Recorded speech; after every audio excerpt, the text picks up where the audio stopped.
Good morning. Happy New Year. What a year already. Yeah, if you're like me and you thought that 2025 was a bit of a long year, I guess we're in for a treat. And welcome to the first Morgenbooster of this season. Thank you. My name is Kristian. I'm a transition designer at 1508. That is the venue you have arrived at. And the topic for today is designing for systemic impact. And welcome, please come in. And to those of you who read the description of today or seen some of the promo materials, you would also know that the main feature of today is the introduction of a framework we use at 1508 that enable us to do just that, designing for systemic impact. But before we get a bit ahead of ourselves, I think we need kind of a brief history lesson in terms of where is this place you are right now? What are the values we stand on? How do we work? To sort of ease into this whole theme of systemic design and transition design. So, welcome. Please come in. We don't have a tradition to pull the focus to those who run a bit late. But you're more than welcome. Thank you for being here. So 1508 is a 25-year-old design agency. So I wasn't here at the beginning, in case you haven't guessed that. But given that we are a design agency, our core foundation has always been design thinking. And to any of you who are familiar with that would know that design thinking is about making things human-centered, first and foremost. So this approach has always enabled us to say, if someone came to us with a solution they wanted to develop or something like that, we could always say, well, that is great, but who has what problem? What is their situation? What are they trying to achieve? What are you trying to achieve on their behalf? And we could have a conversation about that, and we can sort of open up some kind of opportunity space between a current situation that a target group or user group or a human group were in, and imagine where we wanted to take them. What is the aspiration we have for them? What are they trying to aspire towards? And everything in between there are hypothetical solutions until we have tested and tried them out. That is the very foundation of 1508, the place you are sitting in right now. But along the years, we also had to realize that in order to bring about these achievements for a user, there's always some kind of welcome. I think we can always find more seats, don't worry. Otherwise, I'll keep my colleagues out. They hear my voice all the time anyway. So we had to realize that, well, who are bringing about these solutions? There's always some kind of business behind this, some kind of business that needs to be sustainable in order to help users achieve these kind of things. So eventually we'll build on top of this mental model of the way we work and said, well, in addition to who has what problem, we should also ask ourselves, why are we the ones to solve it? Not just from a brand perspective and butterfly models and things like that, but what are the specific strategic goals that we are trying to achieve, and how does solving these things for these specific types of people help us achieve those goals? Another thing that would drive a lot of interesting conversations with the people we work with. Welcome! Don't worry, we waited for you guys. You didn't miss anything. So we built on top of this and we called it business design. And you can probably find a lot of different interpretations and takes on what business design means. But for us, it means to bridge the business and the value and the goals that they have with what they're trying to achieve for a customer group or a target group, or however we define it in that particular situation. So that combination of design thinking and business design has for many years been the foundation of what we are doing at 1508. But the world is bigger than companies and customers and whatnot. And often what we encountered was that when we were working closely with a target group, trying to understand and empathize with them, we learn that what we are solving for them might actually be a product of something much larger. So an issue caused by a structural design or an institutional design that, while we can make a lot of people feel better in a certain situation, we're not mitigating why that issue originated to begin with. It's also apparent for probably a lot of you that a lot of businesses and organizations alike have actually grand visions about bringing prosperity to both the planet and our society. So when we talk about these visions, we kind of move outside of the boundaries of the business itself. So we began to ask ourselves, how does what we're trying to achieve actually match our vision or your company's vision? Or in other words, the intention behind what they're trying to do. So if someone wants to do something good for the planet or good for society, have a positive impact, what does that actually mean in terms of why certain issues originate in the first place? And you will notice I removed the pillar we had over here because we had to question ourselves, how do we build on top of what we already do, but move outside into the real world, outside the boundaries of the companies and the customers? I mean, the intuitive way to go about it is put the vision on top of this pillar and say, well, let's see if we can draw a line from the activities we do, the people we solve something for, all the way up through our strategic goals, and ask ourselves if we are contributing to our greater vision. So if we did something that would make life a bit easier for a marginalized group in our society in a certain place, we could perhaps argue that we are contributing to a more equal or just society. But it can also feel a bit of a stretch. At least it's difficult to argue if we have actually changed why we have equality, why we have unjust societies or things like that, not to take anything away from what we might have solved for a particular group of people in a particular situation. So that's one of the issues. The other issue is that once we talk about these grander visions, we quickly start talking about complex systemic challenges. So when we are trying to look for those challenges in a vision, for instance, it doesn't look like this when we're trying to analyze it. Rather, it looks something like this. A bit more difficult to pinpoint here how what we are doing every day, what our business goals are, contribute to the greater good of our planet and society. So, complex systemic challenges, what are those?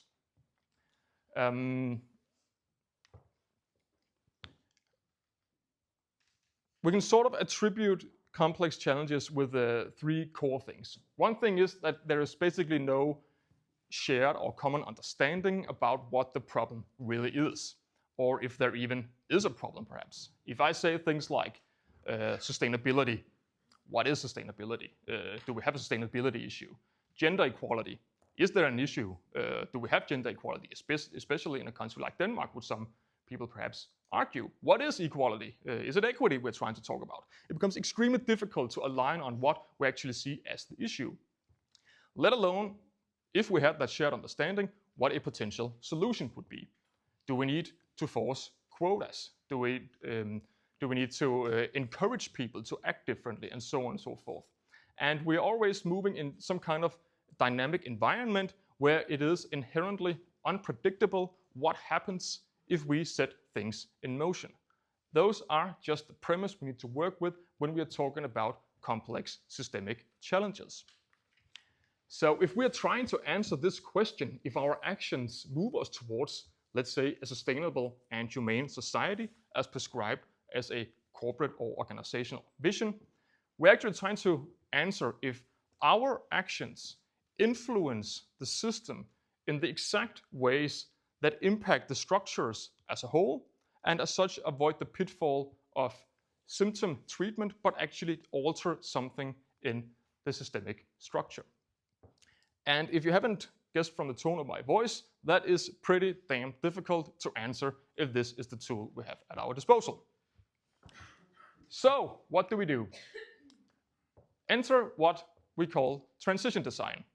So kind of the third leg to design thinking, business design, and now transition design, which is a notion we have lifted from the bright minds at Carnegie Mellon University that states that transition design addresses the complex systemic challenges by envisioning and facilitating long-term societal transition towards more sustainable futures. What a promise. But there are a few keywords here we can latch onto to explore this topic a bit further. One thing is that complex systemic challenges are a type of challenge that we just looked at. We're kind of moving outside the boundaries of our own organizations where we can make the rules and say, well, this is our goal. We want to achieve it by doing that. If we don't achieve it, we can always change the goals. That's fine. Now we are moving into a place where we are not the only actor. We're not the only owners of complex challenges. By envisioning, tell something more about the practical approach. And we can sort of translate the envisioning part here to saying, well, maybe that is what a lot of companies and organizations are already doing. They want to believe that they contribute to something greater than just themselves, often rooted in these complex challenges where it's about society, planet, and people. Finally, transition and long-term is not just about referring to the pace of things. Obviously, long-term transition take long time. That's kind of given in the word. But it's also referred to sort of the philosophical part of what is actually happening. We need to ease into these things. We can't just tell people or force people now you need to do things in new ways. Usually what the issue is when we're talking about deeply rooted complex issues is that we have a lot of invisible assumptions about how we should behave, how we should think, and why we do so. So it refers to us needing to embody and enact new practices in order for us to believe new things about democratic practices or fair practices or sustainable practices. So what you just need to take away from this is that systemic complex challenges is a type of challenge. But what is a system then? At least two of you are probably thinking about. If you close your eyes and think about a system, what are you supposed to vision? That's also a bit more difficult. The founding father or mother, so to speak, Donella Meadows, of a lot of what we're talking about here today, we'll talk about that a system is more than the sum of its parts. It's interconnected in such a way that they produce their own patterns and behavior over time. That's also kind of a way to say, well, everything is a system. But from an analytical point of view, we can sort of imagine different categories. We can talk about sectors or industries, such as the food system, economic systems such as consumer systems or political systems, or even organizations themselves can be interpreted as systems, where everything from beliefs and mindsets to more physical manifestations of things interconnect and shapes patterns and recurring behavior. You might also see there are different scales here. So an organization is obviously a smaller system than a country. So we're also dealing with systems within systems within systems, and now it's getting super complex yet again. But this is like a very reductionist and analytical way to view at things, because the whole point of thinking in systems and systems thinking is also acknowledging that all of this is interconnected amongst one another. So we have to think about systems in a more holistic way while also needing boundaries. So how can we make boundaries of a system that we want to address if we can't just do it from categories as we just saw? Well, instead we want the challenge we are addressing to set the scope and the boundary of the system we are looking at, the system we are analyzing. So what this means is that we have to be open-minded towards that whatever we are addressing, whatever kind of complex challenge we want to address in pursuit of our vision, of our alternative world, we need to acknowledge that it can be part of both political, economic, social, and so on systems we don't know yet until we start analyzing it. And only then we can talk about what boundaries we need to set for the system we are looking at in our pursuit of figuring out how do we make systemic impact so that we avoid symptom treatment and focus on the root causes that keeps the specific system in check. that was kind of the last point in terms of the introductory part to what we're talking about today. So hopefully you have achieved two things. Understanding the type of challenges we're talking about, the complexity of challenges, and what we mean when we talk about systems. If you are 80% on board with that part, the rest of the presentation here will be a lot easier.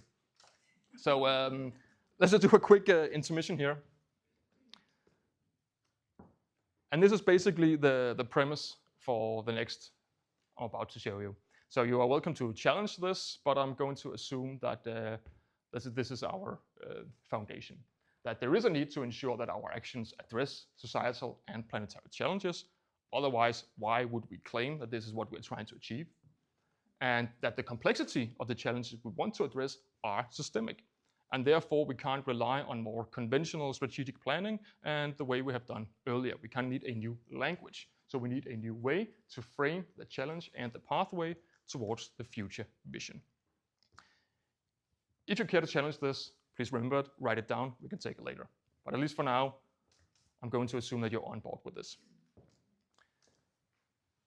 So enter the transition journey framework. And just as a point of reference before I dive into it, I'm just going to show it next to another framework that we are using at 1508 called the Dynamic Roadmap that does exactly what I explained before, bridges the strategy with the users and matching what we're trying to achieve for users with what we're trying to achieve as a business. That is a super efficient for that purpose. But for all the reasons I just explained to you, we also needed a new frame, a new language to talk about complex challenges. And that is what we have dubbed the transition journey framework. And you're probably all trying to read, what does this mean? What is that? Don't worry, I'll walk through it nice and easy. But at least for now, just maybe keep this image of the framework in the back of your head, knowing that this is what we are moving towards. So earlier I asked the questions, how do we know if our actions today actually move us toward the future vision? We could also turn the question around and ask, if this is our vision, if this is the world we truly want to build and contribute to, what should we then do? And I think that question is perhaps a bit easier for us to walk through. So what we want to do is zoom in on what do we mean when we say vision. We can mean a lot of different things, but the point is that sometimes it's a corporate vision, sometimes it's a statement, sometimes it's a sustainability vision, sometimes it's just the intention behind a specific project or product that we want to ship for some kind of purpose. And boy, are there a lot out there. This was a very easy list to just put together for a few minutes. All of these visions of an alternative reality, an alternative future, refer to some kind of complex challenge. And our own is in there. I'm not gonna tell which one, just so you know that we are also taking our own medicine here. And not to take anything away from these ambitions, but it's very impressive that it doesn't matter if you're a coffee shop or a cell phone provider or a pharmaceutical company. No matter who you are, you have some kind of promise in terms of what good you bring to the world, to people, and society. I'm going to walk you through this with two different examples. So if you don't catch up on the first one, don't worry, I will give you another one. But I want to zoom in on one of these, the one called Intergenerational Solidarity. It's some work we're doing for the Future Generation Coalition, which is a member organization that we ourselves are part of. So we might as well talk about this as our own vision statement. But for the sake of the example and not to overcomplicate things, we're just going to refer to this as an organization like any other organization and park a bit what does it mean to be a coalition and so on and so forth. So the vision of the coalition here is a world where both current and future generations can thrive. A world where present generations do not exceed the carrying capacity of nature or society, but instead leave the world in at least as good a condition as before they were born. That sounds great. Who wouldn't want that? Who wouldn't want to contribute to that? And what we just need to understand together here is that when we talk about future generations and intergenerational solidarity, we're not just talking about our grandkids, for instance. We are also talking about the generations who are not born yet. And that is part of what truly complicates the challenge as a whole, because who are they? How do we relate to those kind of people. This is a comforting place, right? It's comforting to imagine ourselves in a world like this. But it's also a bit easy to imagine, so to speak. The difficult part is, what does this actually represent? So what we want to do is we want to explore kind of the embedded critique in this vision, like what does it tell us about the world we have today? And we want to ask ourselves the question, why is this not the world we already live in? Why don't we have intergenerational solidarity? Why are we exceeding the capacity of both society and planet? Now, because now we're sort of pulling ourselves back into the present. We can't just stay in the future. So what we do is we want to know the scope of our critique. Do we really mean a world, or are we talking about Denmark? Are we talking about Europe? What are we criticizing? Is it people? Is it institution? Is the laws and the rules we make of our society? What are the recurring patterns that sort of tell us that we are in a rut, that we keep doing the same things over and over, and something has rooted itself in the world we have today? And what are the values and assumptions and convictions that keep telling ourselves that we should repeat these patterns and sort of reinforces the world we have today? When we start asking these questions, we're pulling ourselves out of the future, using our vision statement as a way to understand our own criticism of the world we have today. So we're moving closer to what we're calling the status quo. And the status quo is a very important part of understanding how we design for systemic impact. And I need you to stick with me for a second here, because we're slowly now building the components of the framework. But when we are beginning to answer these questions, we are moving into the analysis part, where we want to answer these questions using different tools at our disposal. So for a second, I'm just going to move away from the framework as a whole and try to visualize what the process of this analysis means. Basically, what we're trying to understand is, what is the system that, for one reason or another, produces future generation well-being, either more of it or less of it. We're trying to map out all the different factors and beliefs and structures, dynamics, so to speak, of the future of the status quo that can influence future generation well-being. And the reason we want to work with it as a map like this is, first and foremost, it's a lot easier to put into a framework. So the high-level conclusion of something like this is that we deem our status quo as living in this short-term growth paradigm. But the reason we want to map it out like this is that we now want to look into the status quo and understand, where do we need to make change happen in order for it to have a systemic impact. So when we begin to understand how all of these interconnected parts influence one another, we can begin to have a discussion about deliberately trying to make change that would push the system towards a different state, that would ease some of the barriers that hold it in place and make way for solutions and mindsets and whatnot that are pivotal to reaching the future that we envision. And we refer to this as different focus areas, places where we need to do something within our system. So in this example, we look at the political institution. We ask ourselves, well, if we expand the political decision horizon, we believe that will have some kind of cascading effect that will eventually open up the system to change and not just fall back into the original patterns. In a different place, we look at how we can enable future-oriented analysis and decision-making, particularly for the civil services capacity for future-oriented analysis and decision-making. In a different place, we look at how we can expand the public's democratic imagination, the public recognition of democratic responsibility towards future generations. So if you haven't guessed already, the Future Generation Coalition is heavily political, so to speak. So when we're talking about focus areas in our framework here, we are talking about the where and the what in our system, not the how. We don't know yet how we can push the behavior in these directions. We just have a hypothesis about, if these things happen, we will loosen up something based on the analysis of the different dynamics. In literature, you will probably hear these focus areas referred to as leverage points. How many have heard that word before?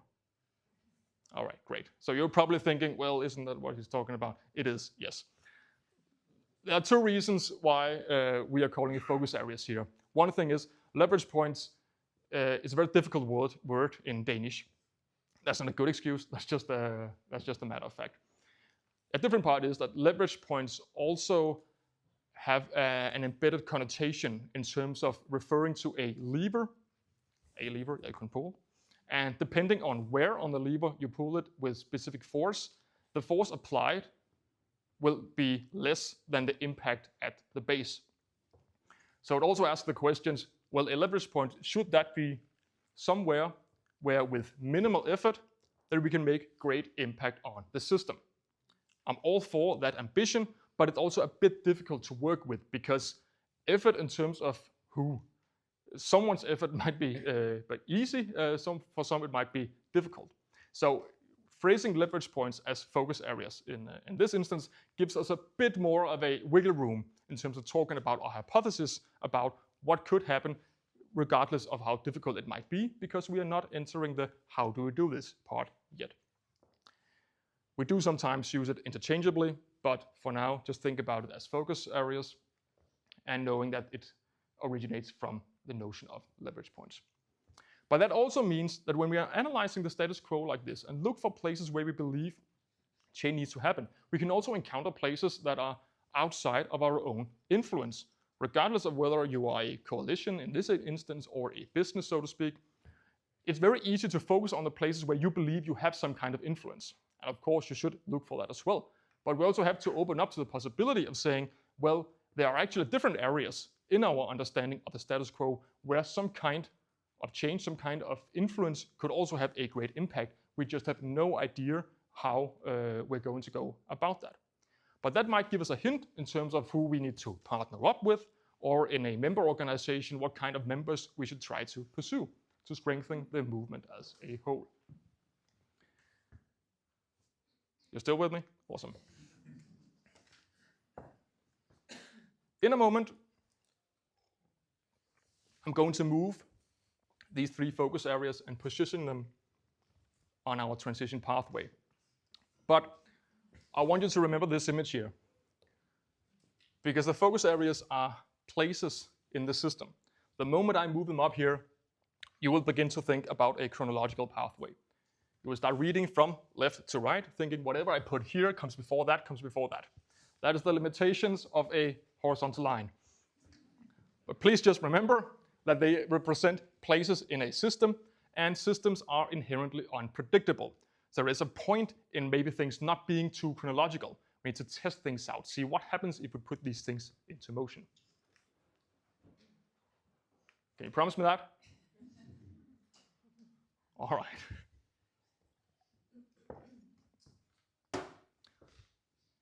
So now it begins to look like a roadmap, but it isn't. We have our understanding of the status quo. We know where we want to take this in terms of our vision. We know what the vision inherently criticizes about the status quo, and we have identified different focus areas where we believe we need to have some kind of influence to impact the system as a whole, moving further towards the vision. But the systems are inherently unpredictable. So at the very best, these focus areas represent our hypothesis about what could happen if things went in this direction. So each of these focus areas can kind of be unfolded, and we can have a conversation about, so how do we go about this? If this is the what and the where, how do we move closer to the how? And we do that by thinking about these as hypotheses. So let's try and fold them one by one, expanding the political decision horizon. We're talking about political incentives to act in the interest of future generations. So that refer back to our analysis of the status quo.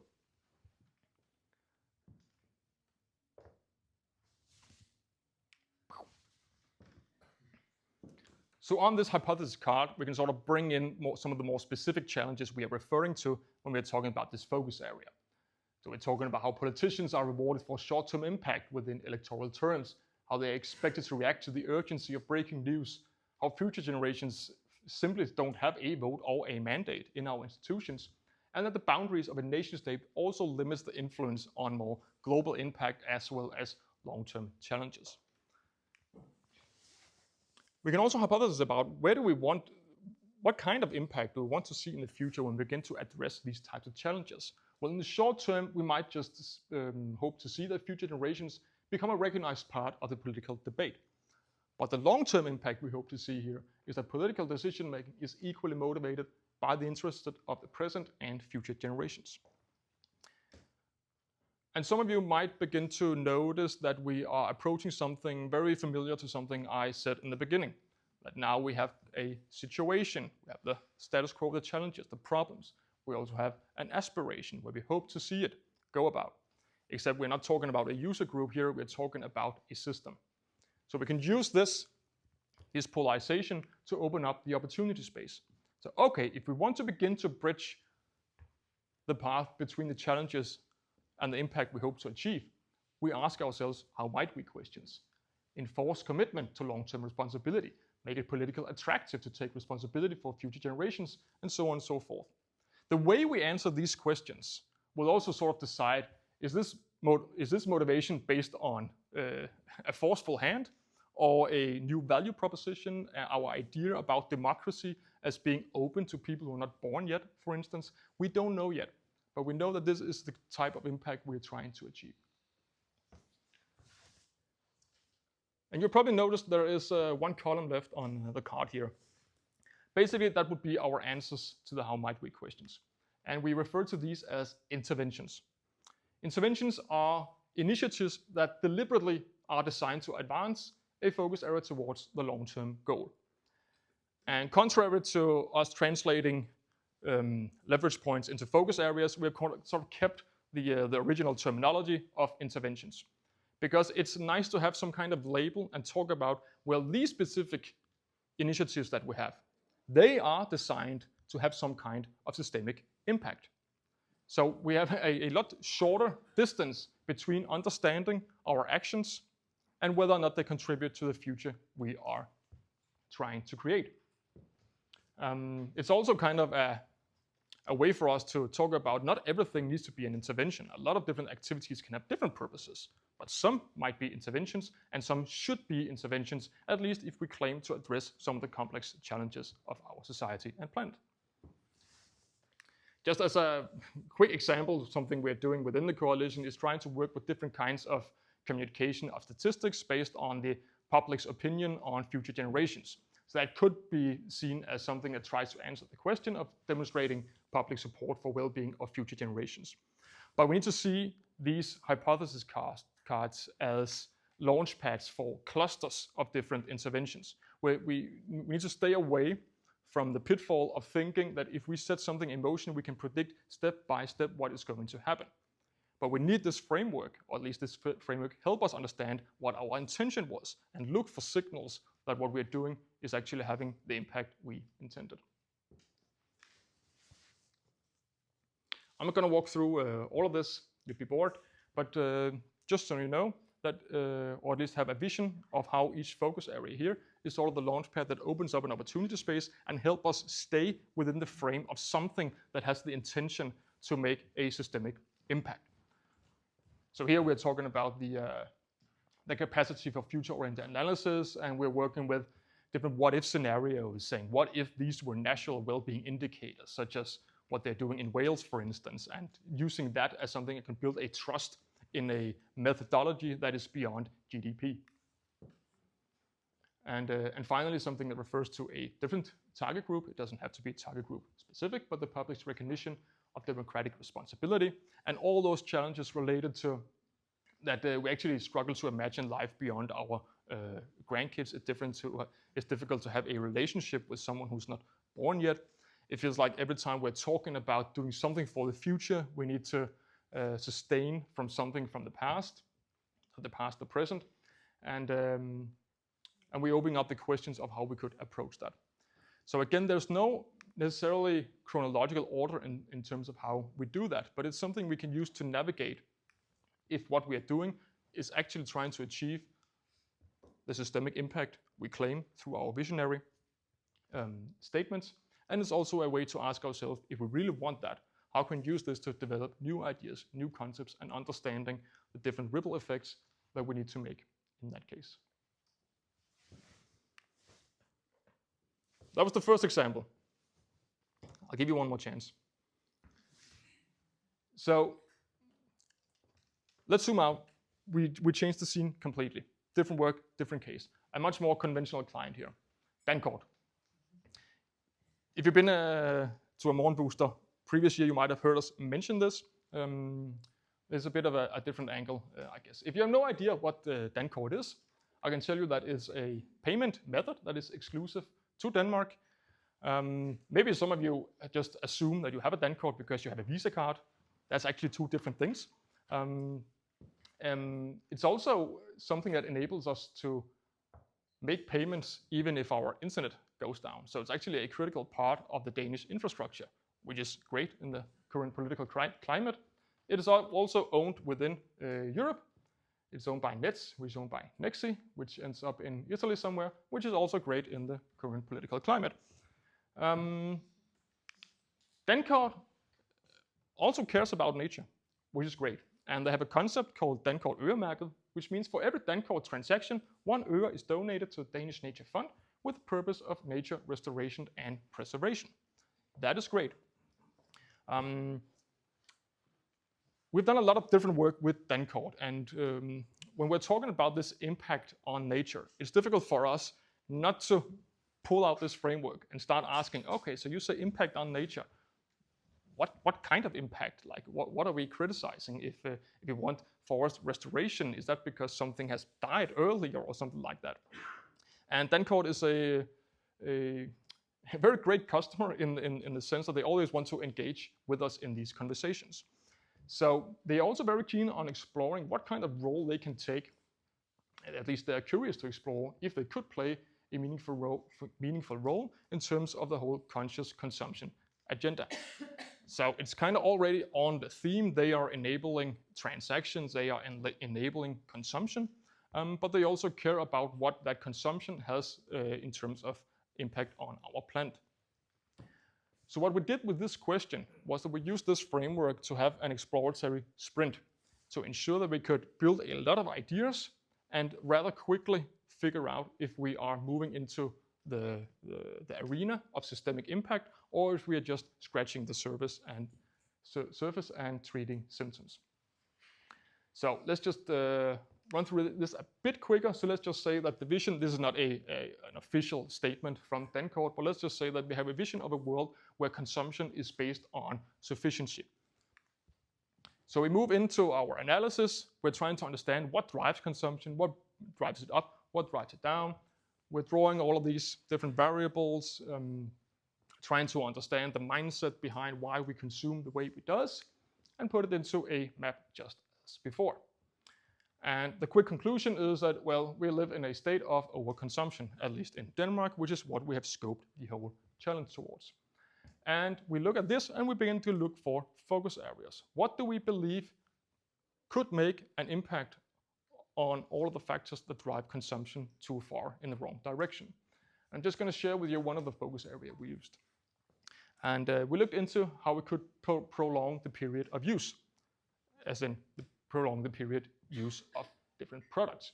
So we want to look at factors that influence the relationship between a product durability and the period of use.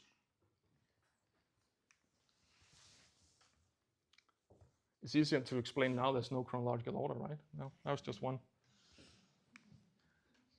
But again, this is also a hypothesis. So we needed to sort of fill in the card as well before we just started thinking about different solutions. So when we open up this, what are the challenges we referred to when we identified these specific focus areas?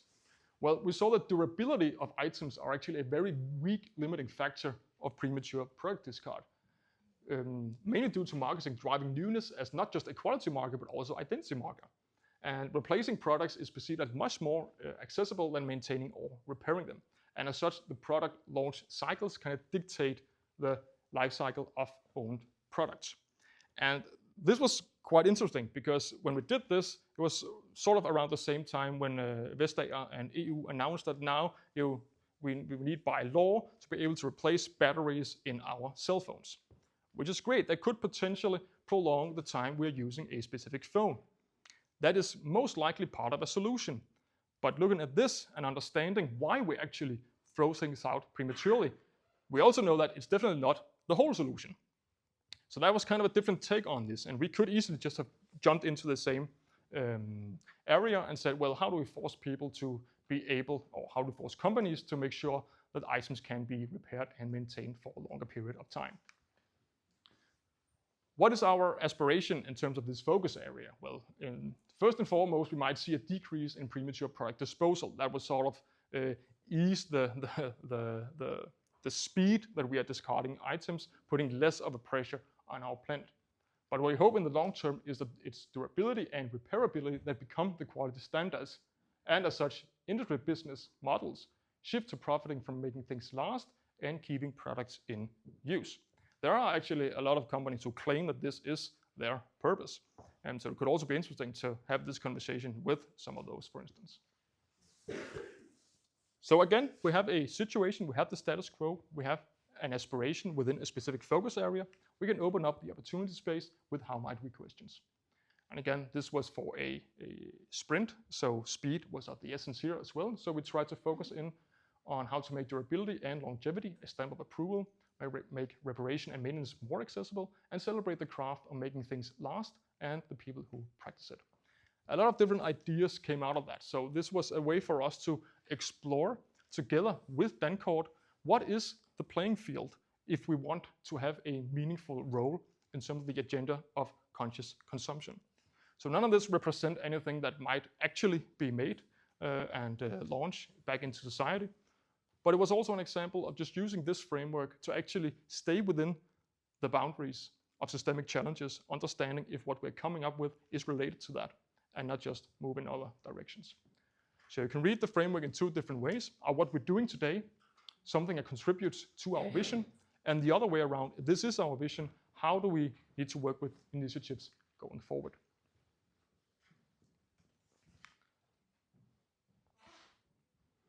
So that brings us back home, and hopefully you remembered this image. You've kind of seen what's under the hood in terms of the whole analysis and how you work with the specific envisioning part. That's for another day. Right now, I hope that it makes a bit more sense to you how we can utilize a framework like this to understand how we're moving towards envisioned futures and ensuring that we don't treat symptoms, but we actually aim for systemic impact.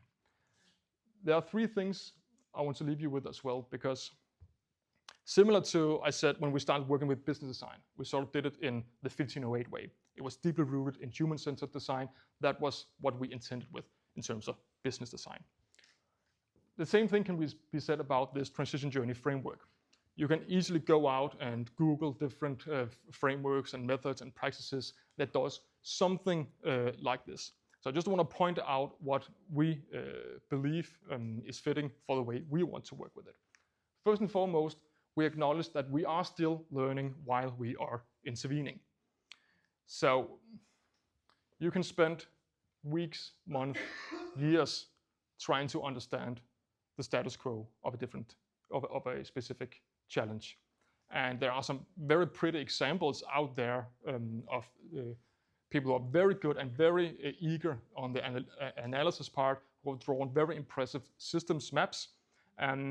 But we just live in a place where we can't always afford that kind of time frame.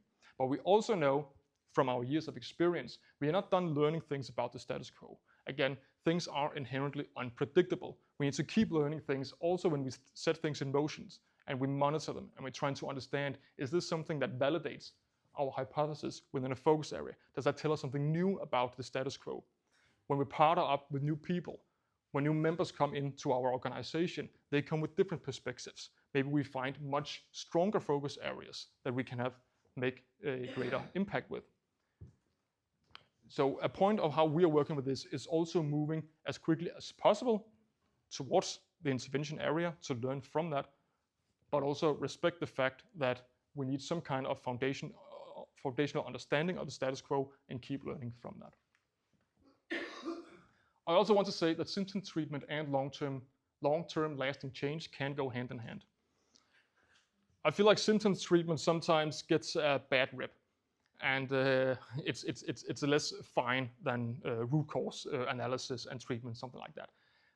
I don't believe that is fair. I think a lot of the points made here is that we need to understand when what we're doing is symptom treatment and when something is attempting to make a more systemic impact. We are doing a lot of things at 1508 that is moving in to a specific user situation, trying to fix something there, knowing all too well that this is symptom treatment and we can do that for these people in this specific type of situation, knowing that this is not fixing what caused the issue to begin with, but we can do both things at the same time. And I think that's also important to understand in terms of interventions. We use the notion of intervention to understand the intention behind it, the intention to have a systemic impact. That doesn't mean that it shouldn't mean something for the people who it's affecting right here and right now. And the final thing is that we see this approach to transition design not exclusive to philanthropic organizations. I hope you all believe that with me, granted everything I've told you, that everything from a coffee shop to a pharmaceutical company all claim to have these great ambitions and contribute to our society and planet. There might be slight variations in terms of the capacity and ability to influence different focus areas, as I mentioned earlier, but that's also an invitation to know your own limits and understand when should we partner up with people if we are truly intentional and sincere about creating this change in the world. So I want to leave you with this before we move into maybe some questions or comments that you might have. Thank you so much for your time.